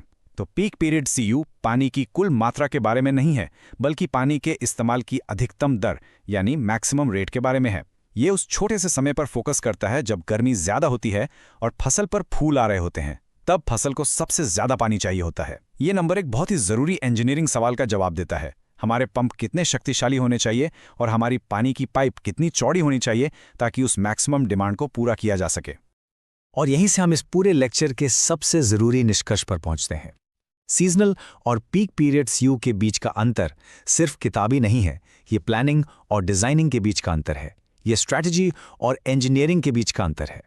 चलिए इस फर्क को आसान भाषा में समझते हैं। सीजनल CU इस सवाल का जवाब देता है पूरे सीजन के लिए कुल कितना पानी चाहिए। इसका इस्तेमाल पानी की सप्लाई प्लान करने के लिए होता है। जबकि पीक पीरियड CU इस सवाल का जवाब देता है सबसे जरूरी समय पर पानी कितनी तेजी से पहुंचाना होगा। इसका इस्तेमाल सिस्टम की कैपेसिटी डिजाइन करने के लिए होता है। सबसे आसान तरीका इसे याद रखने का, आपको रेजर्वोयर या बांध कितना बड़ा बनाना है ये फैसला सीजनल CU से होगा, लेकिन उस रेजर्वोयर से निकलने वाली नहर या पाइप कितनी चौड़ी होगी ये फैसला पीक पीरियड CU से होगा। एक वॉल्यूम है, दूसरा फ्लो रेट है। तो चलिए, अब तक हमने जो भी पढ़ा है उसके मुख्य बिंदुओं को एक बार दोहरा लेते हैं ताकि सब कुछ क्लियर हो जाए। सबसे पहले इवेपोट्रांसपिरेशन यानी ET मिट्टी और पौधों से होने वाला कुल वाटर लॉस है। कंजम्पटिव यूज यानी CU ET और उसके साथ मेटाबॉलिज्म में इस्तेमाल हुआ थोड़ा सा पानी है। इसलिए प्रैक्टिकल रूप से CU और ET लगभग बराबर हैं। और सबसे ज़रूरी, सीजनल CU कुल पानी की मात्रा प्लान करने के लिए है, जबकि पीक पीरियड CU उस पानी को पहुंचाने वाले सिस्टम की कैपेसिटी डिजाइन करने के लिए है। Volume versus speed, planning versus engineering. मैं आपको एक सवाल के साथ छोड़ता हूं, इस पर जरूर सोचिएगा। अगर हजारों एकड़ के लिए एक इरिगेशन सिस्टम को सिर्फ सीजनल एवरेज पानी की ज़रूरत के हिसाब से डिज़ाइन किया गया हो, तो उस एक हफ्ते में क्या होगा जब फसल की पानी की मांग सबसे ज़्यादा यानी पीक पर होगी? उस नहर के आखिरी छोर पर स्थित किसान के खेतों का क्या हाल होगा? इस सवाल का जवाब ही हमें बताता है कि इन कॉन्सेप्ट्स को ठीक से समझना कितना ज़रूरी है। उम्मीद है आज का लेक्चर आपके लिए लाभदायक रहा होगा। इसे रिवाइज ज़रूर करें और चैनल को सब्सक्राइब करके बेल आइकन दबाना ना भूलें। धन्यवाद। Hello friends, Bios agri forestry academy के इस एजुकेशनल यूट्यूब चैनल में आप सभी का स्वागत है। अगर आप हमारे चैनल पर नए हैं तो सब्सक्राइब ज़रूर करें ताकि आपको आगे भी ऐसी इंपॉर्टेंट लेक्चर्स मिलती रहें। तो चलिए आज का सेशन शुरू करते हैं। आज हम एग्रोनॉमी का एक बहुत ही फंडामेंटल लेकिन उतना ही इम्पॉर्टेंट टॉपिक डिस्कस करेंगे, इरिगेशन स्केड्यूलिंग। ये टॉपिक चाहे आप कोई भी कम्पिटिटिव एग्जाम दे रहे हों, हमेशा इससे क्वेश्चंस बनते ही बनते हैं। हम समझेंगे कि गैस वर्क से हटकर साइंटिफिक तरीके से पानी देना क्यों ज़रूरी है। आप सोचिए, एक किसान के लिए सबसे बड़ी दुविधा, सबसे बड़ा डिलेमा क्या होता है? यही कि मैं अपने खेत में पानी कब दूं, कितना दूं। पानी कम दे दिया तो भी फसल बर्बाद, और अगर ज्यादा दे दिया तो भी नुकसान। ये एक ऐसी बैलेंसिंग एक्ट है जिसमें थोड़ी सी भी चूक हो गई तो सीधा असर आपकी पैदावार पर पड़ता है। इसी आम समस्या का साइंटिफिक समाधान हम आज डिस्कस करेंगे। तो देखिए, इस बैलेंस के बिगड़ने से दोनों तरफ से नुकसान है। अगर आपने जरूरत से ज्यादा पानी दे दिया, जिसे हम ओवर इरिगेशन कहते हैं, तो क्या होगा? जमीन में वाटर लॉगिंग हो जाएगी, यानी पानी भर जाएगा। इससे पौधे की जड़ों को सांस लेने में दिक्कत होगी, रूट प्रॉब्लम शुरू हो जाएंगी। और एक बहुत बड़ा नुकसान है फर्टिलाइजर का। बिल्कुल सर, ओवर इरिगेशन से फर्टिलाइजर पानी के साथ घुलकर जमीन में बहुत नीचे चला जाता है, जहां पौधे की जड़ें उसको ले नहीं पाती। इस प्रोसेस को हम डीप पर्कुलेशन या लीचिंग कहते हैं। एग्जाम पॉइंट ऑफ व्यू से लीचिंग टर्म बहुत इंपॉर्टेंट है। और दूसरी तरफ अगर पानी कम दिया यानी अंडर इरिगेशन, तो सीधा सीधा क्रॉप वाटर स्ट्रेस होगा, पौधे तनाव में आ जाएंगे, जिससे उनकी ग्रोथ रुक जाएगी, क्वालिटी खराब होगी और आखिर में यील्ड यानी उपज में भारी कमी आएगी। तो अब सवाल उठता है कि इन दोनों खतरों से बचते हुए वो परफेक्ट बैलेंस कैसे हासिल किया जाए? जवाब है अंदाजे से काम करने की बजाय एक सिस्टमैटिक, एक साइंटिफिक अप्रोच अपनाना। और इसी साइंटिफिक सोल्यूशन का नाम है इरिगेशन स्केड्यूलिंग। ये उस पुरानी किसान की दुविधा का आधुनिक वैज्ञानिक हल है। आइए इसकी डेफिनेशन को ठीक से समझ लेते हैं, क्योंकि एग्जाम्स में इससे डायरेक्ट क्वेश्चंस आते हैं। So what is irrigation scheduling? Irrigation scheduling is the process of determining when to irrigate and how much water to apply according to specific crop needs. इसमें दो सबसे महत्वपूर्ण सवाल हैं। पहला, व्हेन यानी पानी कब देना है, और दूसरा हाउ मच यानी कितना पानी देना है। और इसका जवाब हर फसल के लिए अलग होता है। गेहूं की पानी की ज़रूरत धान से अलग होगी, इसलिए ये एक क्रॉप स्पेसिफिक प्रोसेस है। इसको समझने का एक बहुत अच्छा तरीका है, आप इसे फसल के लिए डॉक्टर की प्रिस्क्रिप्शन की तरह सोचिए। जैसे डॉक्टर आपको दवाई देते वक्त बताते हैं ना कि कौन सी दवाई कितनी मात्रा में और किस समय लेनी है, right dose at the right time. बिल्कुल वही चीज़ हम यहाँ फसल के साथ कर रहे हैं। इरिगेशन स्केड्यूलिंग ये सुनिश्चित करता है कि फसल को पानी का सही डोज बिल्कुल सही समय पर मिले, ताकि उसकी हेल्थ और ग्रोथ सबसे अच्छी हो। तो अब बात करते हैं इसके फायदों की। इस अप्रोच का सबसे पहला और बड़ा फायदा है रिसोर्स कंजर्वेशन, यानी हमारे कीमती संसाधनों की बचत। इसके लिए एक बहुत पॉपुलर फ्रेज यूज होता है, मोर क्रॉप पर ड्रॉप। इसका मतलब है पानी की हर एक बूंद से ज्यादा पैदावार लेना। चलिए देखते हैं कि शेड्यूलिंग से रिसोर्सेज कैसे बचते हैं। ये पॉइंट्स एग्जाम के लिए बहुत इंपॉर्टेंट है, इन्हें नोट कर लीजिए। पहला, इससे आपके पानी और लेबर यानी मजदूरी दोनों का खर्च कम होता है, क्योंकि आपको कम बार सिंचाई करनी पड़ती है। दूसरा, आप मिट्टी में पहले से मौजूद नमी का बेहतर इस्तेमाल कर पाते हैं। तीसरा, जैसा हमने पहले डिस्कस किया, फर्टिलाइजर का नुकसान कम होता है, क्योंकि रन ऑफ और लीचिंग मिनिमाइज हो जाते हैं। और चौथा, जो पानी आप बचाते हैं उसे आप किसी दूसरी फसल को उगाने में इस्तेमाल कर सकते हैं। और हाँ, अगर आपको यह सेशन इन्फॉर्मेटिव लग रहा है तो इसे लाइक और अपने दोस्तों के साथ शेयर करना ना भूलें। लेकिन रिसोर्सेज बचाना ही पूरी कहानी नहीं है। स्मार्ट वाटरिंग से सिर्फ आपके खर्चे नहीं घटते, इससे सीधा सीधा आपकी फसल की सेहत और गुणवत्ता यानी क्वालिटी बेहतर होती है। जब एक पौधे को बिल्कुल उतना ही मिलता है जितना उससे चाहिए, तो वो बेहतरीन तरीके से बढ़ता है। मतलब स्वस्थ फसल और नतीजा बेहतर और बड़ी पैदावार। बिल्कुल। अब क्रॉप और सॉइल हेल्थ पर इसके असर को पॉइंट्स में समझते हैं। पहला, ये क्रॉप वाटर स्ट्रेस को कम करता है, जिससे यील्ड मैक्सिमाइज होती है। दूसरा, ये फसल की ओवरऑल क्वालिटी को बढ़ाता है। तीसरा, ये वाटर लॉगिंग की समस्या से बचाता है। और चौथा, ये रूट जोन में सैलिनिटी को कंट्रोल करने में मदद करता है। सैलिनिटी का मतलब है मिट्टी में नमक की मात्रा का बढ़ जाना, जो फसल के लिए बहुत हानिकारक हो सकता है। प्रॉपर स्केड्यूलिंग से ये समस्या भी कंट्रोल में रहती है। और जब ये सब कुछ आप प्रैक्टिकल फील्ड में देखते हैं ना, तो नज़ारा ही कुछ और होता है। आप इमेजिन कीजिए एक खेत एकदम हरा भरा, जहाँ हर पौधा एक जैसा स्वस्थ दिख रहा है, फसल में एक यूनिफॉर्मिटी है। ये एक ऐसे खेत की तस्वीर है जहाँ पानी का प्रबंधन, वाटर मैनेजमेंट बहुत सूझबूझ से किया गया है। यही वो रिजल्ट है, यही वो लक्ष्य है जिसे एक किसान इरिगेशन स्केड्यूलिंग के जरिए हासिल करना चाहता है। तो हमने देखा कि शेड्यूलिंग से रिसोर्सेज बचते हैं और फसल की हेल्थ भी अच्छी होती है। अब इन दोनों चीज़ों को जोड़ते हैं सबसे इंपॉर्टेंट चीज़ से, मुनाफा यानी प्रॉफिटेबिलिटी। क्योंकि आखिर में खेती एक व्यवसाय है और स्मार्ट वाटरिंग सिर्फ अच्छी खेती नहीं बल्कि प्रॉफिटेबल खेती की नींव है। आइए इस प्रॉफिटेबिलिटी तक पहुंचने के स्टेप्स को समझे। एकदम सिंपल लॉजिक है। स्टेप 1, आप प्रॉपर स्केड्यूलिंग करते हैं। स्टेप 2, उससे पानी और फर्टिलाइजर की बर्बादी कम होती है, यानी आपकी लागत, आपके कॉस्ट्स कम हो जाते हैं। स्टेप 3, साथ ही आपकी पैदावार और क्वालिटी बढ़ जाती है, जिससे आपकी आमदनी, आपका रेवेन्यू बढ़ता है। और स्टेप 4, जब लागत कम हो और आमदनी ज्यादा हो तो आपका शुद्ध मुनाफा यानी नेट रिटर्न्स अपने आप बढ़ जाता है। ये एक सीधा रास्ता है बेहतर मुनाफे की तरफ। ये कोट सारी बात को एक लाइन में कह देता है। आज की खेती का मकसद सिर्फ पानी का इस्तेमाल करना नहीं है, बल्कि उसका समझदारी से इस्तेमाल करना है, ताकि फार्म का मुनाफा बढ़ाया जा सके। तो आज के इस सेशन का की टेक अवे यही है कि इरिगेशन स्केड्यूलिंग सिर्फ एक टेक्निक नहीं है, ये एक पूरी बिजनेस स्ट्रैटेजी है। ये प्रिसिजन, एफिशिएंसी और सस्टेनेबिलिटी के बारे में है। ये आधुनिक खेती का आधार है। उम्मीद है आपको ये टॉपिक अच्छे से समझ आया होगा। रेगुलर रिवीजन जरूर करते रहें और आगे आने वाले लेक्चर्स के लिए चैनल को सब्सक्राइब करके बेल आइकन जरूर प्रेस करें। धन्यवाद। Hello friends, Bios agri forestry academy के इस एजुकेशनल यूट्यूब चैनल में आप सभी का स्वागत है। अगर आप हमारे चैनल पर नए हैं तो इसे सब्सक्राइब जरूर कर लें, ताकि आपको क्वालिटी एग्रीकल्चर कंटेंट मिलता रहे। चलिए आज का टॉपिक शुरू करते हैं। देखिए, हर किसान के सामने, चाहे वो अपने घर में एक गमला लगा रहा हो या हजारों एकड़ में खेती कर रहा हो, एक सवाल हमेशा रहता है, फसल को पानी देने का बिल्कुल सही समय कौन सा है। थोड़ा जल्दी दे दिया तो पानी वेस्ट हो गया, थोड़ा लेट हो गए तो सीधा पैदावार पर, यील्ड पर असर पड़ता है। ये एक ऐसी समस्या है जो सदियों से चली आ रही है। लेकिन सोचिए, क्या हो अगर इसका जवाब हमारे सामने ही हो? क्या हो अगर पौधे खुद हमें बता दें कि उन्हें कब पानी चाहिए? और सच तो ये है कि वो बताते हैं। पौधे लगातार अपनी वाटर स्टेटस के बारे में, पानी की स्थिति के बारे में संकेत भेजते रहते हैं। ज़रूरत है तो बस उनकी भाषा को समझने की, उन सिग्नल्स को पढ़ने की। आज के इस लेक्चर में हम पौधों के इन्हीं संकेतों को डिकोड करेंगे।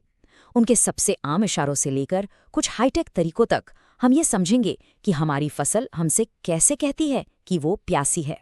तो चलिए शुरुआत करते हैं सबसे सीधे और सरल तरीके से, यानी सिर्फ अपनी आंखों का इस्तेमाल करके। पौधे कई सारे बिल्कुल साफ विजुअल तरीके से ये दिखाते हैं कि वो पानी के स्ट्रेस में है। ये इरिगेशन स्केड्यूलिंग का सबसे पुराना तरीका है। अच्छा, तो ये साइंस कौन से हैं? सबसे पहला और कॉमन है ड्रूपिंग या विल्टिंग ऑफ लीव्स, यानी पत्तियों का मुरझाना। ये आपने अपने घर के पौधों में भी देखा होगा। खेत में ये बड़े पैमाने पर दिखता है। इसके बाद पानी बचाने के लिए पत्तियां कर्ल या रोल होने लगती हैं ताकि उनका सरफेस एरिया कम हो जाए। आपको फोलिएज के रंग में भी बदलाव दिख सकता है। अक्सर हल्का नीला हरा या कभी कभी पर्पल सा रंग हो जाता है। पौधे की बढ़वार भी धीमी हो जाती है, जिसे हम इंटरनोड्स के छोटा होने से पहचानते हैं। सर, यहाँ पर इंटरनोड्स को हम आसान भाषा में समझा सकते हैं। स्टेम या तने पर दो पत्तियों के बीच की जो जगह होती है उसे इंटरनोड कहते हैं। अगर इनकी लंबाई कम हो रही है तो इसका साफ मतलब है कि पौधे की ग्रोथ स्ट्रेस की वजह से रुक रही है। बिल्कुल सही। और आखिर में अब देखेंगे कि पौधे के ऊपरी हिस्सों में बिल्कुल भी नई ग्रोथ, नए पत्ते नहीं आ रहे हैं। तो इन विजुअल साइंस का फायदा ये है कि इनको देखना आसान है, कोई खर्चा नहीं है। लेकिन इसमें एक बहुत बड़ा रिस्क है। जब तक आपको ये लक्षण दिखना शुरू होते हैं तब तक अक्सर बहुत देर हो चुकी होती है। पौधे के अंदर जो प्रोसेसेस हैं उन पर असर पड़ चुका होता है और आपकी पैदावार का, यील्ड का कुछ नुकसान हो चुका होता है। ये एग्जाम के लिए एक बहुत इंपॉर्टेंट पॉइंट है। Visual symptoms are lagging indicators. Lagging indicator का मतलब है कि स्ट्रेस होने के बाद ये दिखते हैं, पहले नहीं। इसलिए इनके दिखने से पहले ही यील्ड लॉस शुरू हो जाता है। और कुछ क्रॉप्स जैसे सॉर्गम, उनमें स्ट्रेस होने पर भी विल्टिंग साफ दिखाई नहीं देती, जो इस मेथड को और अनरिलायबल बनाता है। तो इसका मतलब अगर हमें नुकसान से बचना है तो हमें समस्या से एक कदम आगे रहना होगा। इसके लिए हमें पौधे के अंदर झांकना पड़ेगा। चलिए अब देखते हैं कि पौधे के अंदर क्या हो रहा है। उसको माप कर हम कैसे उसकी ज़रूरत का ज़्यादा सटीक अंदाज़ा लगा सकते हैं। इसके लिए साइंटिस्ट्स और एग्रोनॉमिस्ट्स एक मेट्रिक का इस्तेमाल करते हैं जिसे कहते हैं रिलेटिव वाटर कंटेंट या RWC। आप इसे पौधे का हाइड्रेशन लेवल परसेंटेज समझ सकते हैं। जब एक पत्ता पूरी तरह से पानी से भरा हुआ, टर्जिड होता है तो उसका RWC 100% होता है। जैसे जैसे मिट्टी सूखती है और पौधे पर स्ट्रेस बढ़ता है, ये परसेंटेज गिरने लगता है और ये विल्टिंग शुरू होने से काफ़ी पहले होता है। और इसको कैलकुलेट करने का एक फॉर्मूला है। RWC बराबर है fresh weight minus dry weight divided by turgid weight minus dry weight. यहाँ फ्रेश वेट है पत्ते का ताज़ा वजन, ड्राई वेट है उसको ओवन में पूरी तरह सुखाने के बाद का वजन, और टर्जिड वेट है उस पत्ते को पानी में रखकर जब वो मैक्सिमम पानी सोख ले तब का वजन। बिल्कुल, और ये फॉर्मूला सिर्फ किताबी ज्ञान नहीं है। एक किसान के लिए इस परसेंटेज का मतलब सीधा सीधा पैसा है। इसकी मदद से हम पौधे को ठीक उस समय पानी दे सकते हैं जब स्ट्रेस उसकी ग्रोथ को कम करना शुरू ही करने वाला होता है। इससे हम पानी की हर बूंद का सही इस्तेमाल करते हैं और यील्ड लॉस से बचते हैं। यह सिर्फ आंखों से देखकर अंदाजा लगाने से कहीं ज्यादा रिलायबल तरीका है। चलिए अब एक और बहुत ही दिलचस्प तरीके की बात करते हैं जिससे पौधे की प्यास का पता लगाया जा सकता है, और वो है उसका टेम्परेचर चेक करके। जी हाँ, बिल्कुल इंसानों की तरह जब एक पौधा स्ट्रेस में होता है तो उसे एक तरह का बुखार या फीवर हो जाता है। अब ये होता कैसे है? देखिए, जो स्वस्थ पौधे होते हैं वो अपनी जड़ों से लगातार पानी खींचकर पत्तियों से वेपर के रूप में निकालते रहते हैं। इस प्रोसेस को ट्रांसपिरेशन कहते हैं।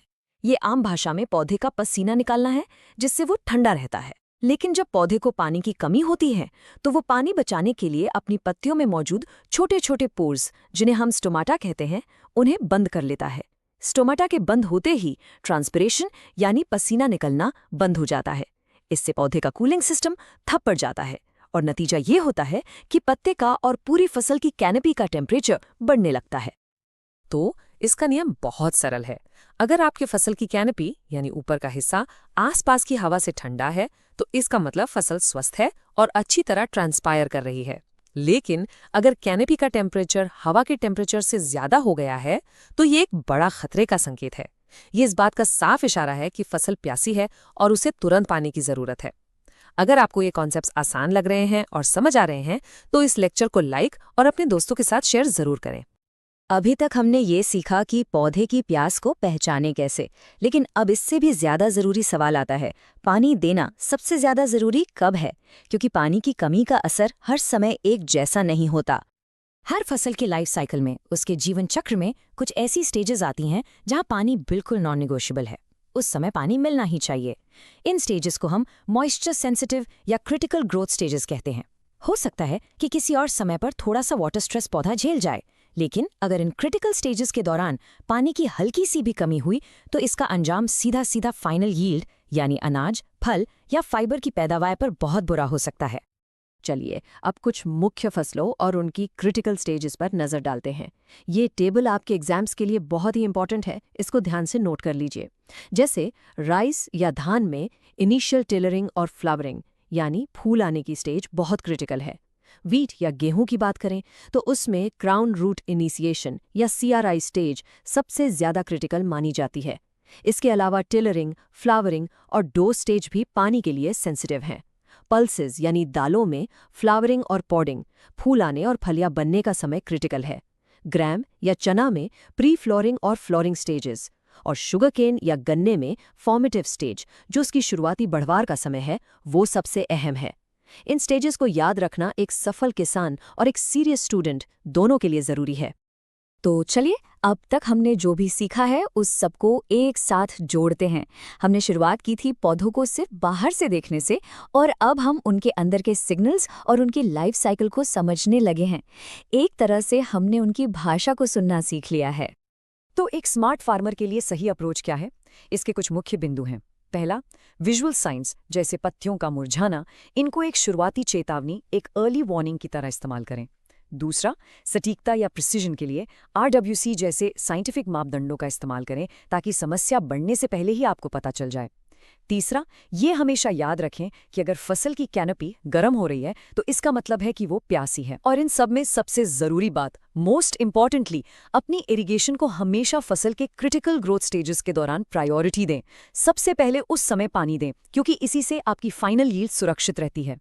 आखिर में एक बात हमेशा याद रखिएगा, the best irrigation schedule is written in the leaves of the crop itself. यानी सिंचाई का सबसे अच्छा टाइम टेबल फसल की पत्तियों पर ही लिखा होता है।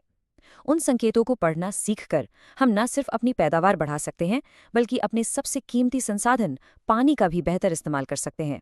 सवाल बस ये है कि क्या हम उन्हें ध्यान से सुन रहे हैं? इसी के साथ हमारा आज का ये लेक्चर यहाँ समाप्त होता है। इसको रिवाइज जरूर करिएगा, और अगर आपने अभी तक हमारे चैनल को सब्सक्राइब नहीं किया है तो बायोएज एग्री फॉरेस्ट्री एकेडमी को सब्सक्राइब करें और बेल आइकन जरूर प्रेस करें ताकि आपको आगे भी ऐसे इंपॉर्टेंट लेक्चर्स मिलते रहें। धन्यवाद। Hello friends, Bios agri agroforestry academy के इस एजुकेशनल यूट्यूब चैनल में आप सभी का स्वागत है। अगर आप चैनल पर नए हैं तो सब्सक्राइब जरूर करें। तो चलिए आज का इंपॉर्टेंट टॉपिक शुरू करते हैं। हम सब जानते हैं कि फसल को पानी चाहिए, लेकिन क्या सिर्फ पानी दे देना काफी है, या असली बात इसमें छुपी है कि पानी कब देना है और कितना देना है। आज हम सीखेंगे कि मिट्टी से, सॉइल से कैसे बात करें, उसकी जरूरत को कैसे समझें। देखिए, इसको समझते हैं। अंडर वाटरिंग यानी पानी कम देना, इसका नुकसान तो सीधा दिखता है, पौधा सूख जाता है, फसल खराब हो जाती है। लेकिन ओवर वाटरिंग यानी जरूरत से ज्यादा पानी देना, ये भी उतना ही बल्कि कभी कभी उससे ज्यादा घातक हो सकता है। इससे खेत में पानी भर जाता है, जिसे हम वाटरलॉगिंग कहते हैं।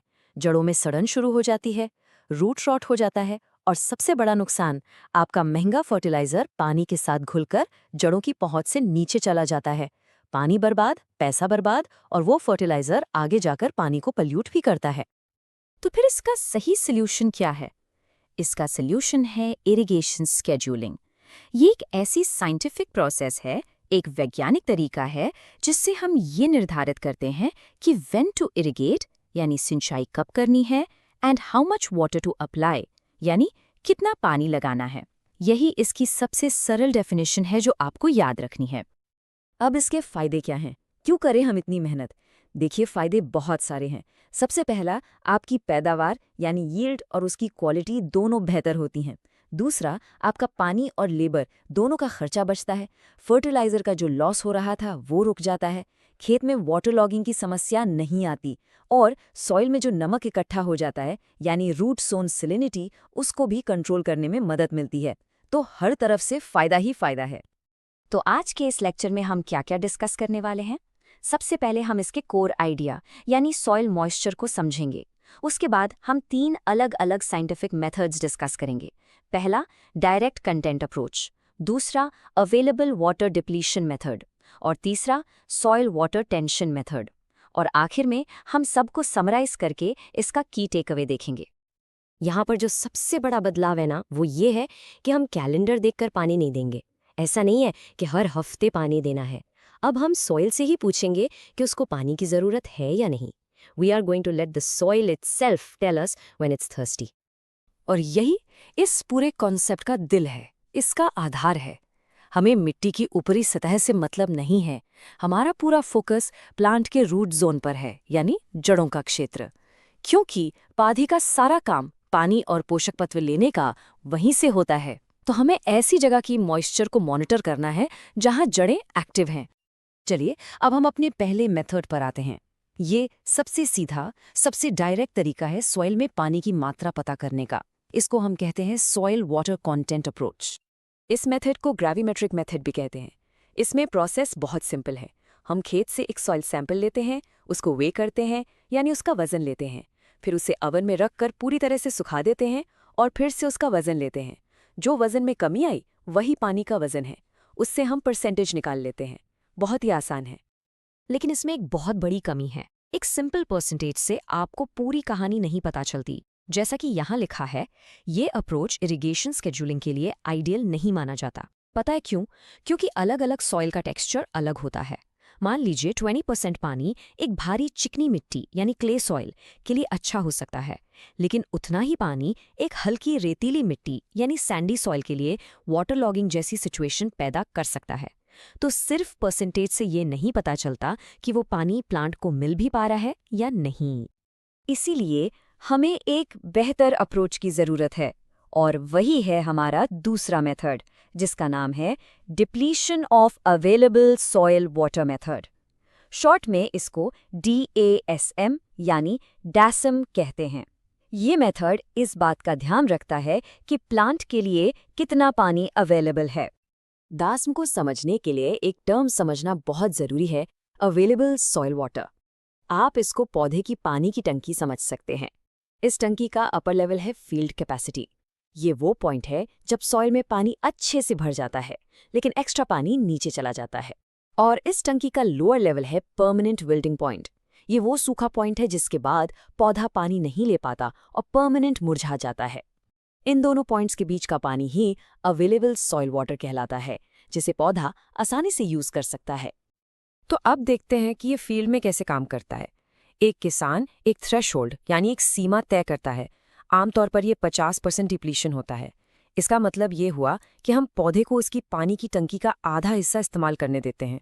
जैसे ही मिट्टी की नमी उस लेवल तक गिरती है, हम इरिगेशन करके टंकी को वापस फील्ड कैपेसिटी तक भर देते हैं। ये ज़्यादा प्रैक्टिकल और प्लांट सेंट्रिक अप्रोच है। हमारा तीसरा मेथड एक बिल्कुल अलग नज़रिए से काम करता है।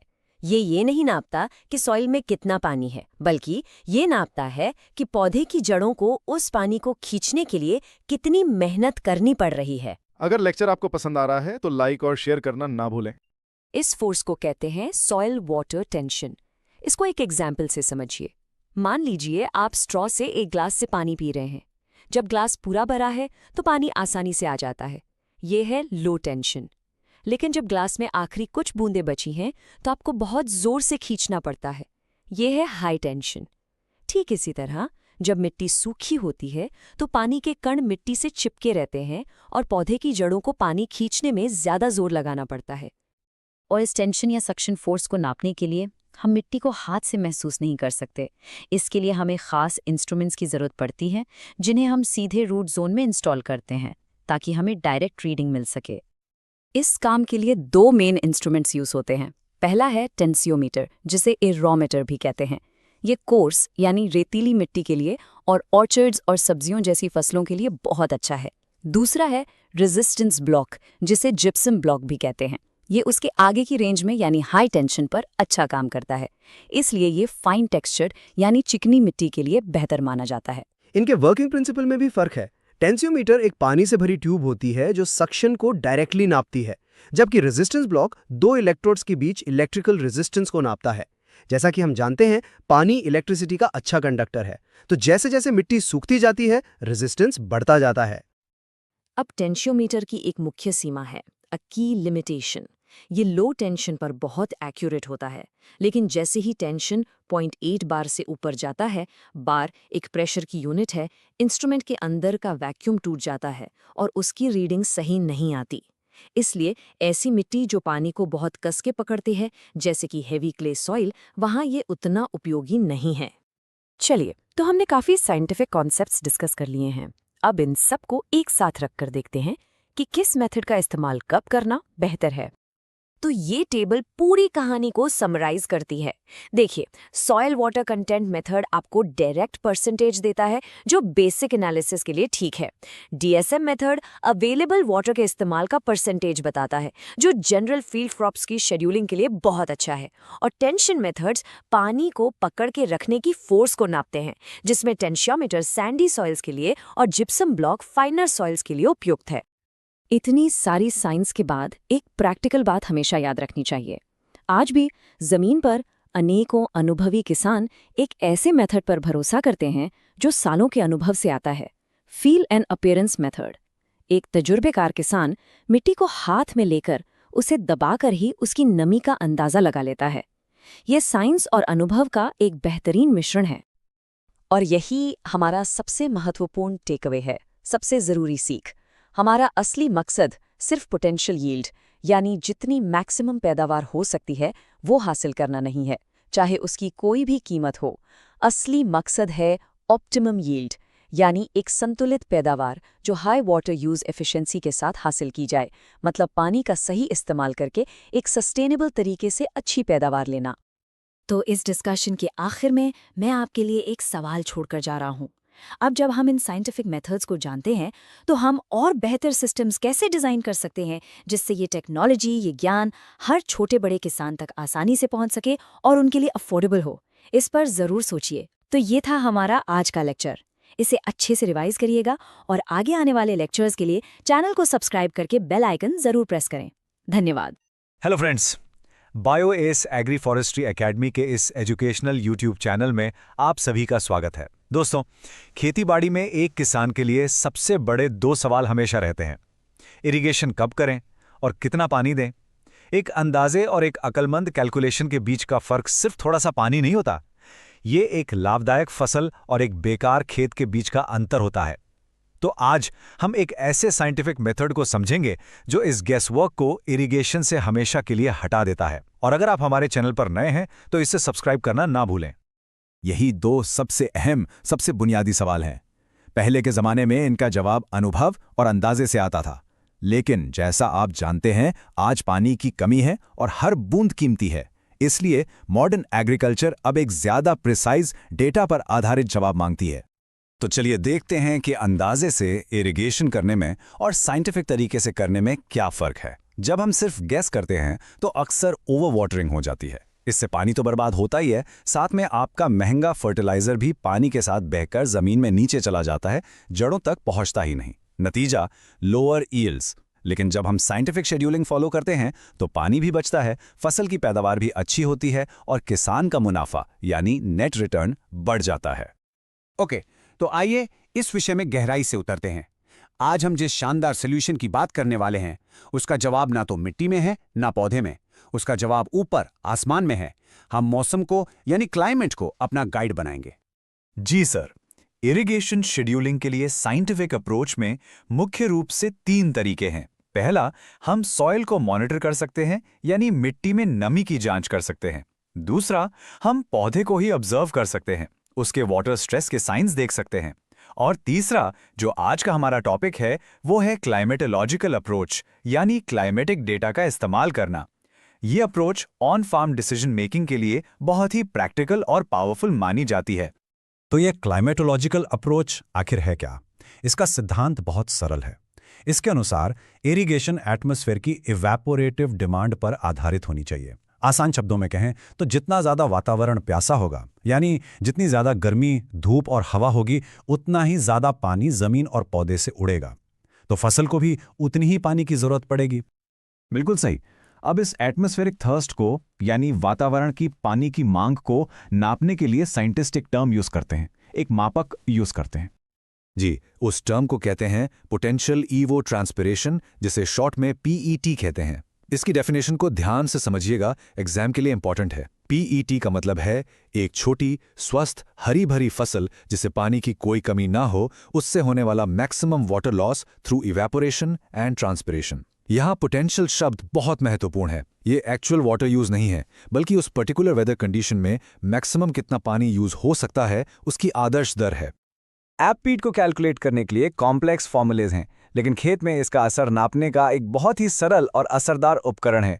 इसे कहते हैं ओपन पैन इवेपोरेटर। ये एक स्टैंडर्ड साइज का पैन होता है जिसमें पानी भरकर खेत में रख दिया जाता है, और इस पैन से रोज कितना पानी इवापोरेट हो रहा है उसे नापकर हम क्यूमुलेटिव पैन इवापोरेशन या सीपीई निकालते हैं। क्यूमुलेटिव का मतलब है संचयी या टोटल, यानी पिछली इरिगेशन से लेकर आज तक पैन से टोटल कितना पानी इवापोरेट हुआ।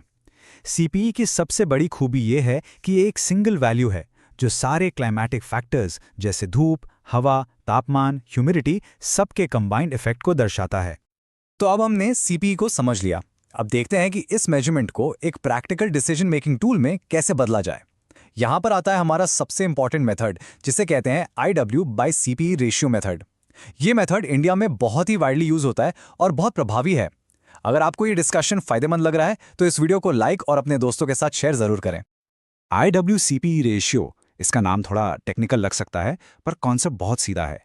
इसकी डेफिनेशन है, ये एक प्रैक्टिकल मेथड है जिसमें इरिगेशन को इरिगेशन वाटर यानी IW और क्यूमुलेटिव पैन इवेपोरेशन यानी CPE के अनुपात या रेशियो के आधार पर शेड्यूल किया जाता है। सिंपल भाषा में हम कंपेयर कर रहे हैं कि हम कितना पानी दे रहे हैं IW और पिछली इरिगेशन से अब तक वातावरण ने कितना पानी मांगा है CPE। एक सिंपल एग्जाम्पल से समझते हैं। मान लीजिए आपने तय किया है कि आप 5 सेंटीमीटर गहरा पानी देंगे। ये आपका IW हो गया। आप रोज पैन में इवेपोरेशन चेक कर रहे हैं और जब टोटल इवेपोरेशन यानी CPE 10 सेंटीमीटर तक पहुंच जाता है तब आप इरिगेशन करते हैं। तो रेशियो क्या हुआ? रेशियो हुआ IW डिवाइडेड बाय CPE, यानी 5 को 10 से डिवाइड किया तो रेशियो आया 0.5। बस इतना सही कैलकुलेशन है। तो इस प्योर मेथड को खेत में कैसे इस्तेमाल करना है, इसके 3 सिंपल स्टेप्स हैं। पहला, खेत में एक ओपन पैन इवेपोरेटर इंस्टॉल कीजिए। दूसरा, रोज का इवेपोरेशन नापिए और उसको जोड़ते जाइए पिछली इरिगेशन से, ये आपका CPE है। और तीसरा, जब ये CPE आपकी फसल के लिए निर्धारित लेवल तक पहुंच जाए तब आप एक निश्चित मात्रा में इरिगेशन वाटर IW दे दीजिए। इस मेथड का सबसे इंपॉर्टेंट पार्ट है अपनी फसल के लिए सही CPE लेवल जानना। इस पर ढेरों रिसर्च हुई है। ये table exam point of view से बहुत इंपॉर्टेंट है, इसे नोट कर लीजिए। जैसे गेहूं यानी वीट के लिए जब CPE 75 से 100 mm हो जाए तब इरिगेशन करनी है। गन्ने यानी शुगर केन के लिए 75 mm पर, मूंग यानी ग्रीन ग्राम के लिए 180 mm पर और सूरजमुखी यानी सनफ्लावर के लिए सिर्फ 60 mm पर। आप देख सकते हैं कि अलग अलग फसलों की पानी की मांग अलग अलग है। तो अब तक हमने समझ लिया कि ये मेथड क्या है और कैसे काम करता है, लेकिन सवाल यह है कि ये इतना असरदार और लोकप्रिय क्यों है। चलिए इसके फायदे या एडवांटेजेस देखते हैं। इसके कई फायदे हैं और ये आपके एग्जाम में सीधे सीधे पूछे जा सकते हैं। पहला, ये बहुत ही सिंपल और प्रैक्टिकल अप्रोच है, किसान इसे आसानी से यूज कर सकता है। दूसरा, जैसा हमने डिस्कस किया, ये सारे क्लाइमेटिक फैक्टर्स के इफेक्ट को एक सिंगल नंबर CPE में इंटीग्रेट कर देता है। तीसरा, इंडिया के अलग अलग क्षेत्रों और फसलों के लिए इस मेथड को एक्सटेंसिवली टेस्ट और वैलिडेट किया गया है। और आखिरी, ये पानी के उपयोग में बहुत एफिशिएंट है। इससे सॉइल मॉइस्चर स्टोरेज का बेहतर इस्तेमाल होता है और रन ऑफ या डीप पर्कुलेशन जैसी समस्याएं कम से कम होती हैं, जिससे पानी और न्यूट्रिएंट दोनों बचते हैं। बिल्कुल, इस मेथड की प्रभाविकता रिसर्च से भी साबित हुई है। हमारे सोर्स मटेरियल में साफ लिखा है और मैं कोट कर रहा हूं कि जब पानी की उपलब्धता पर्याप्त हो तो सभी अप्रोचेज में से IW/CPE रेशियो मेथड आदर्श या आइडियल माना जाता है। ये इसकी उपयोगिता का एक बहुत बड़ा प्रमाण है। तो दोस्तों आज हमने देखा कि कैसे पानी से भरा एक साधारण सा पैन जब साइंटिफिक सिद्धांतों के साथ मिलता है तो इरिगेशन को अंदाजे के खेल से निकालकर डेटा ड्रिवन साइंस में बदल सकता है। इससे एक जरूरी सवाल उठता है जो ना सिर्फ किसानों के लिए है बल्कि हम सब के लिए है। हम इस तरह की सरल और एक्सेसिबल टेक्नोलॉजीज का और कैसे इस्तेमाल कर सकते हैं ताकि हम अपने सबसे कीमती संसाधन पानी का बेहतर प्रबंधन कर सकें। इस पर जरूर सोचना। अगले लेक्चर तक इस टॉपिक को अच्छे से रिवाइज कर लीजिए और अगर आपने अभी तक चैनल को सब्सक्राइब नहीं किया है तो सब्सक्राइब करके बेल आइकन जरूर दबा दें। धन्यवाद। Hello friends, Bios agri forestry academy के इस एजुकेशनल यूट्यूब चैनल में आप सभी का स्वागत है। अगर आप एग्रीकल्चर या फॉरेस्ट्री से जुड़े कम्पिटिटिव एग्जाम्स की तैयारी कर रहे हैं तो हमारे चैनल को सब्सक्राइब जरूर करें। आज हम एक बहुत ही इंपॉर्टेंट टॉपिक पर चर्चा करेंगे, क्वालिटी ऑफ इरिगेशन वाटर। हम सब जानते हैं कि पानी खेती के लिए अमृत है, लाइफ ब्लड है। पानी डालो, फसल उगती है। सिंपल है ना? लेकिन क्या कभी सोचा है कि जिस पानी को हम अमृत समझकर दे रहे हैं, कहीं वही धीरे धीरे हमारी जमीन के लिए जहर तो नहीं बन रहा? ये सुनने में थोड़ा अजीब लगता है, पर एक सच्चाई है, एक ऐसी समस्या जो बढ़ती जा रही है। तो चलिए आज इरिगेशन वाटर में छिपे इन खतरों को समझते हैं। तो सवाल यही उठता है कि क्या सिंचाई का पानी हमारी फसल और मिट्टी को नुकसान पहुंचा सकता है? और इसका जवाब है हाँ, बिल्कुल। देखिए, समस्या H2O यानी पानी के मॉलिक्यूल में नहीं है। प्रॉब्लम है उस पानी में घुले हुए पदार्थों में, डिसॉल्व्ड सब्सटेंसेस में। ये होते हैं सॉल्ट्स और दूसरे मिनरल्स जो समय के साथ मिट्टी में इकट्ठे होते जाते हैं और हमारी उपजाऊ जमीन के आधार को ही बदल देते हैं। इसे ऐसे समझिए, जैसे हर बार जब आप खेत में पानी देते हैं, आप एक छोटा चम्मच नमक डाल रहे हैं। पौधा तो उसमें से शुद्ध पानी, प्योर वाटर को पी लेता है और बाकी पानी धूप से इवापोरेट हो जाता है, उड़ जाता है। लेकिन वो जो नमक था ना, वो मिट्टी में ही रह जाता है। अब सोचिए, जब एक सीजन में एक फसल के दौरान ये काम हजारों बार होता है तो वो छोटे छोटे चम्मच नमक मिलकर एक बहुत बड़ी समस्या बन जाते हैं।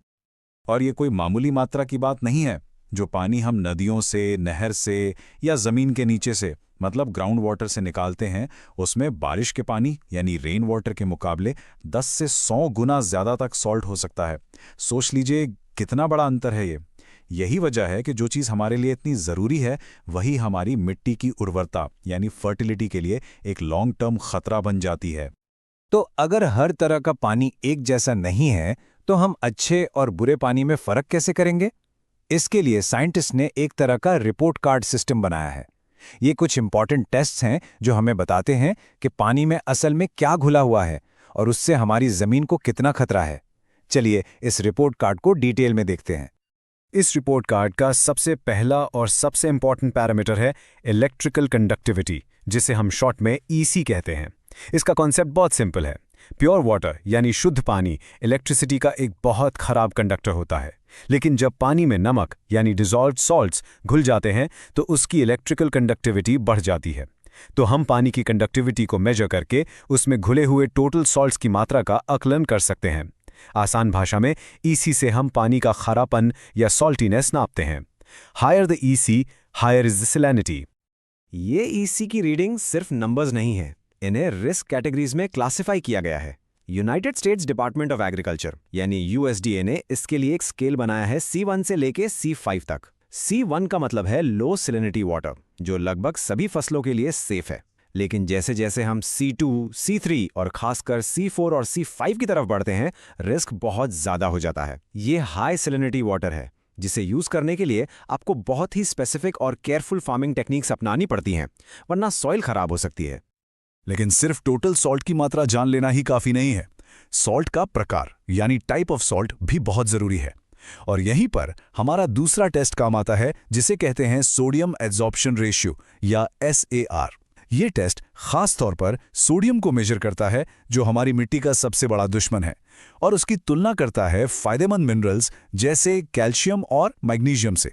ये हमें बताता है कि पानी का केमिकल बैलेंस मिट्टी के लिए फायदेमंद है या नुकसानदायक। इसका फॉर्मूला देखकर शायद आपको लगे कि ये कॉम्प्लेक्स है, लेकिन इसके पीछे का कॉन्सेप्ट एक टग ऑफ वॉर यानी रस्सी खींच के खेल जैसा है। इस खेल में एक तरफ है बैड गाय सोडियम, जो मिट्टी के कणों को यानी सॉइल पार्टिकल्स को अलग करके सॉइल स्ट्रक्चर को तोड़ना चाहता है, और दूसरी तरफ है गुड गाइज कैल्शियम और मैग्नीशियम, जो सॉइल पार्टिकल्स को आपस में जोड़कर रखते हैं। तो अगर SAR की वैल्यू हाई है, इसका सीधा मतलब है कि सोडियम जीत रहा है, और ये हमारी मिट्टी के लिए एक बहुत बड़ी चेतावनी है, a huge warning sign. Finally इस वाटर रिपोर्ट कार्ड में 2 और इंपॉर्टेंट चेक्स होते हैं। पहला है रेजिजुअल सोडियम कार्बोनेट यानी RSC, ये सोडियम के बुरे प्रभाव को और बढ़ा देता है। और दूसरा है बोरोन। देखिए, बोरोन एक एसेंशियल माइक्रोन्यूट्रिएंट है जिसकी पौधों को कम मात्रा में जरूरत होती है, लेकिन अगर इरिगेशन वाटर में इसकी मात्रा ज्यादा हो जाए तो ये न्यूट्रिएंट से टॉक्सिक यानी जहरीला बन जाता है। तो अब हमने वाटर क्वालिटी रिपोर्ट कार्ड के पैरामीटर्स को समझ लिया, EC, SAR, RSC और बोरॉन। अब बात करते हैं कि जब इनकी वैल्यूज सही ना हो तो होता क्या है। ऐसे टॉक्सिक पानी का हमारे खेत पर, हमारी फसल पर आखिर असर क्या होता है, चलिए इसको देखते हैं। बाय द वे, अगर आपको ये एक्सप्लेनर पसंद आ रहा है तो इसे लाइक और शेयर जरूर करें ताकि और भी स्टूडेंट्स तक ये जानकारी पहुंच सके। जब पानी में टोटल सॉल्ट की मात्रा यानी EC बहुत ज्यादा हो जाती है तो इसका सीधा असर पौधे पर पड़ता है। बीज का अंकुरन यानी सीड जर्मिनेशन ठीक से नहीं होता, पौधे की बढ़वार रुक जाती है, ग्रोथ स्टंटेड हो जाती है, पत्तियां छोटी और गहरे रंग की हो जाती हैं। और सबसे अजीब बात यह है कि पौधा मुरझाने लगता है, विल्टिंग शुरू हो जाती है, भले ही मिट्टी गीली हो। और इन सब का नतीजा एक ही होता है, फसल की पैदावार में कमी यानी रिड्यूस्ड क्रॉप यील्ड्स। बिल्कुल ठीक कहा, ये ऐसी ही स्थिति है। इसके पीछे का साइंस है ऑस्मोटिक स्ट्रेस। जब मिट्टी के पानी में नमक की मात्रा बहुत बढ़ जाती है तो पौधे की जड़ें उस पानी को खींच नहीं पाती। ये एक अजीब विडंबना है। पौधा पानी में बैठा है लेकिन प्यास से मर रहा है। क्यों?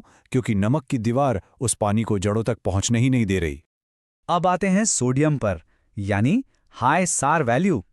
सोडियम का अटैक अलग तरीके से होता है, ये सीधा मिट्टी पर हमला करता है। सोडियम एक केमिकल बुलडोजर की तरह काम करता है जो अच्छी भुरभुरी मिट्टी के स्ट्रक्चर को, उसकी बनावट को तोड़ देता है।